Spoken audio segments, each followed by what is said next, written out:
안녕하십니까, 권영필 변호사입니다. 오늘도 관리단, 특히 분양계약과 관련된 사례를 가지고 왔습니다. 분양계약 해제 과연 가능할 것인가 라는 문제인데, 이 사건에서 보는 것과 같이 준공이 지연되어 있다고 하더라도, 그리고 무이자 담보대출이 안 됐다 하더라도 그것만으로 해제를 할 수 없다라는 것이 이 사건의 핵심입니다. 한번 보겠습니다.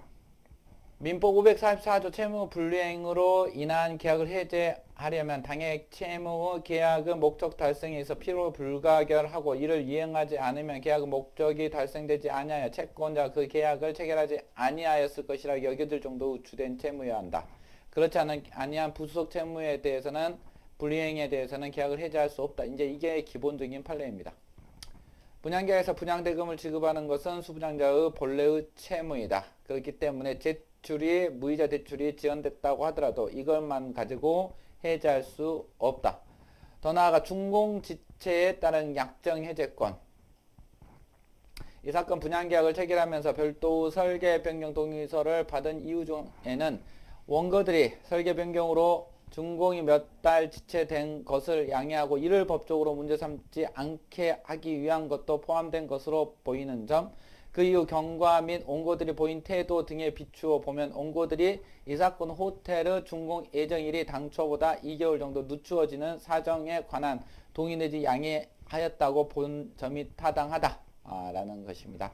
사실 그렇지 않다고 하더라도 준공지체로 인한 계약 해제는 어렵고 대신 입주지체로 인한 지체상금 청구를 할 수 있는 것입니다.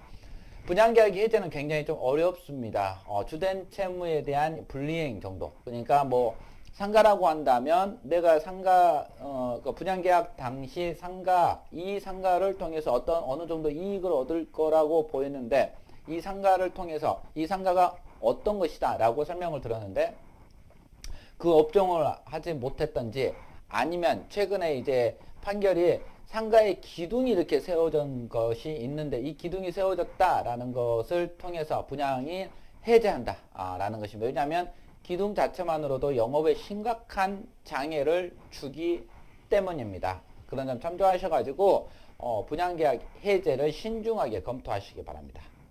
오늘도 수고하셨습니다. 고맙습니다.